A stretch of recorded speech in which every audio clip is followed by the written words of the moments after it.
Bienvenidos a La Otra Aventura, un espacio dedicado al mundo de los libros. André Gide dijo que ante ciertos libros uno se pregunta quién los leerá, y ante ciertas personas uno se pregunta qué leerán. Así, al fin y al cabo, libros y personas se encuentran. Afortunadamente para los que disfrutan de la lectura, siempre habrá nuevos encuentros.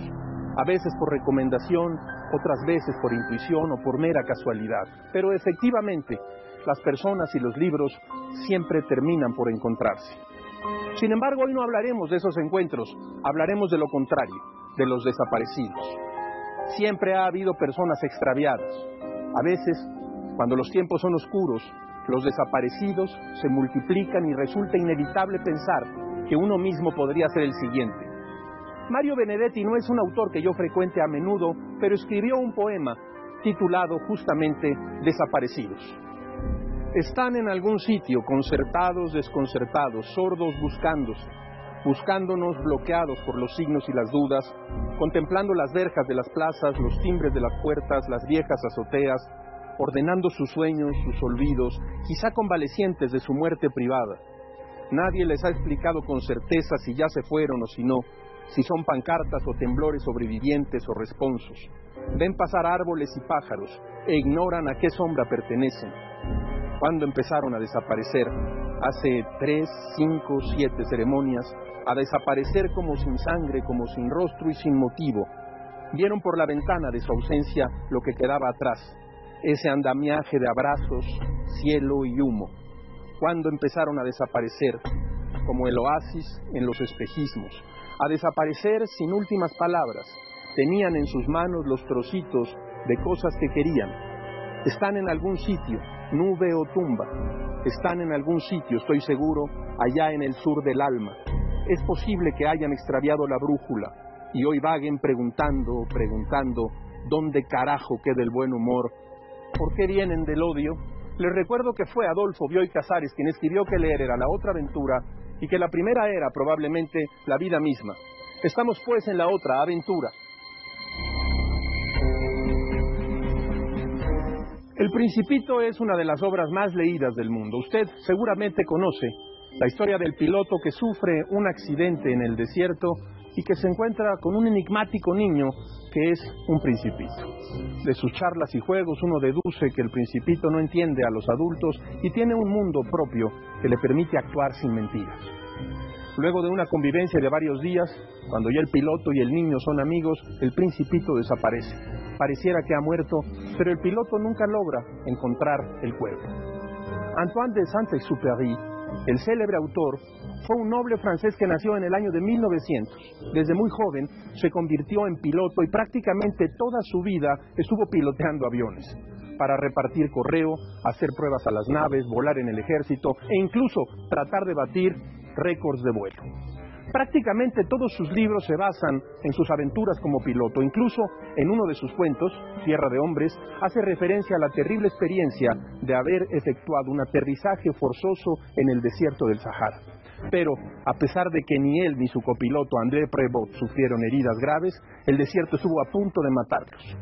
No sabían exactamente dónde se encontraban y tampoco tenían provisiones suficientes ni adecuadas para sobrevivir en un clima tan extremo. Tuvieron alucinaciones visuales y auditivas, y al cuarto día dejaron de transpirar debido a la grave deshidratación. Un beduino los descubrió y les salvó la vida. Con 44 años, Saint-Exupéry se unió a las fuerzas francesas libres para luchar contra Hitler. En julio de 1944 despegó desde Córcega para observar los movimientos de las tropas alemanas que se encontraban en Ródano. Saint-Exupéry nunca regresó. Su desaparición quedó envuelta en el misterio durante muchos años, a pesar de que una mujer dijo haber visto un accidente aéreo un día después de que Antoine despegara.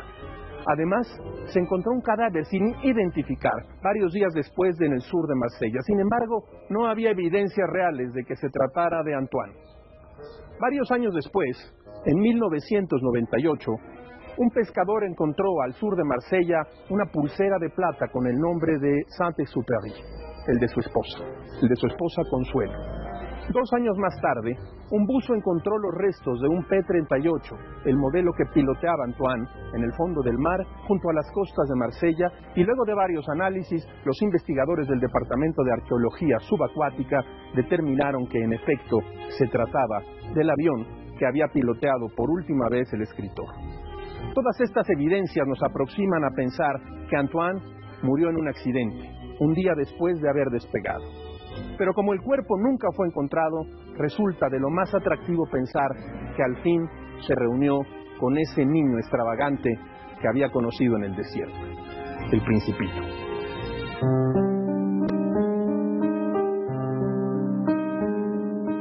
Ambrose Bierce fue un escritor norteamericano que creció en un ambiente opresivo y puritano que afectó su carácter y el del resto de su familia. De lo que sabemos de su vida, parecía que siempre estaba huyendo de algo.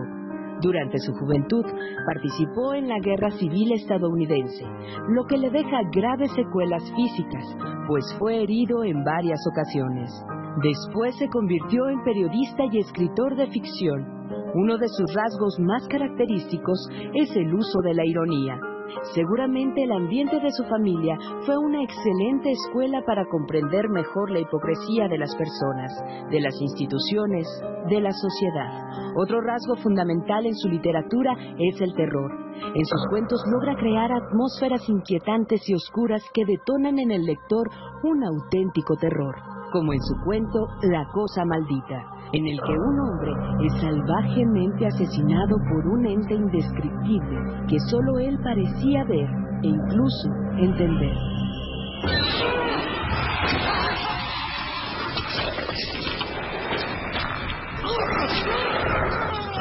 El jurado, el juez y los testigos reunidos en torno al cuerpo para determinar las causas de su muerte no logran encontrar una explicación coherente.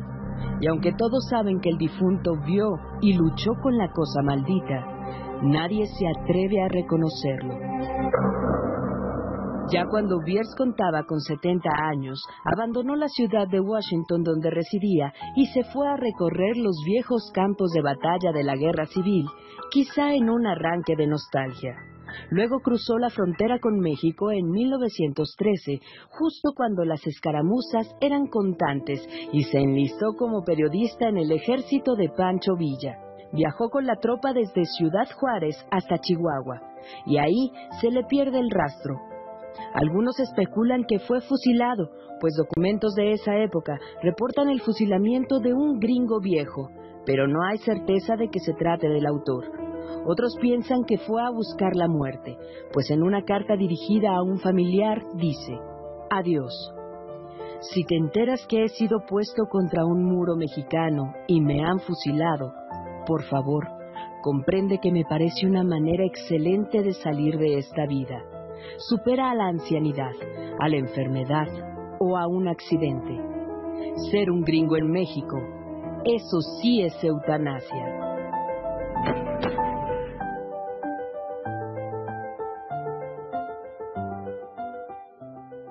Dos libros de desaparecidos.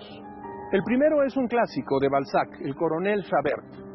Se trata de un breve relato publicado en 1832 por primera vez, que cuenta la historia de un oficial de la Gran Armada a quien dan por muerto en la batalla de Eylau, en Prusia, y de su regreso de entre los muertos para reclamar nombre, posición, mujer y vida completa.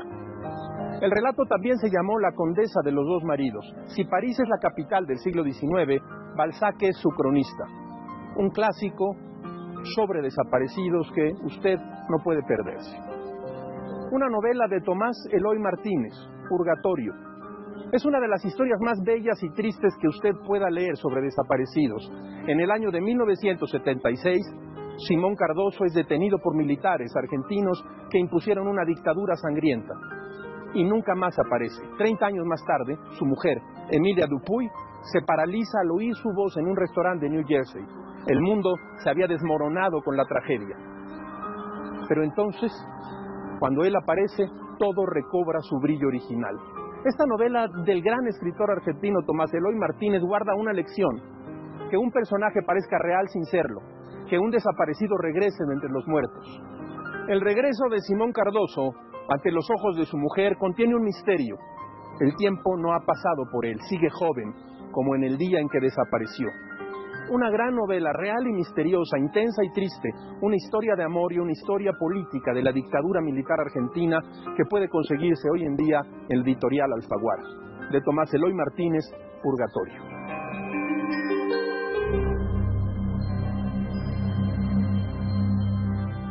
Aquí, en este espacio, entre héroes y tumbas, en el cementerio de San Fernando, el más viejo de la Ciudad de México, hablaremos de 3 libros que muy seguramente definirán la temporada cultural y literaria de México. El primero de ellos es Adiós a los padres, de Héctor Aguilar Camín, publicado por Literatura Random House. Se trata de la más reciente novela de Aguilar Camín, una historia escrita en primera persona de la historia de su familia, de un padre ausente y de una madre que saca adelante a 5 hijos, de una Ciudad de México antigua ya y de la fundación del pueblo de Chetumal. La intensidad prosística de Aguilar Camín ha logrado en este libro uno de los momentos más altos en su obra. Creo además que podría considerarse como un nuevo punto de partida en la obra de Héctor Aguilar. Una partida en la cual el memorialista le disputa todo su talento al historiador y el historiador al gran narrador que sabe estructurar novelas. Un gran libro, Adiós a los padres, de Héctor Aguilar Camín. De Ediciones Cal de Arena, Luis Zapata, Como sombras y sueños. Usted sabe seguramente quién es Luis Zapata, es uno de nuestros mejores escritores, es un notable narrador. El vampiro de la colonia Roma logró en su momento un gran éxito de ventas y un éxito de crítica. Hoy publicamos Como sombras y sueños, un libro muy recomendable. Hemos hablado y hablaremos aquí de Tomás Eloy Martínez. Hoy se publica Tinieblas para mirar, un libro armado después de su muerte que ocurrió desgraciadamente en el año de 2010. Son un conjunto de textos, de cuentos, con la prosa extraordinaria de Tomás Eloy Martínez. Fue publicado por Alfaguara y puede encontrarse hoy en día, está justamente circulando en estos momentos.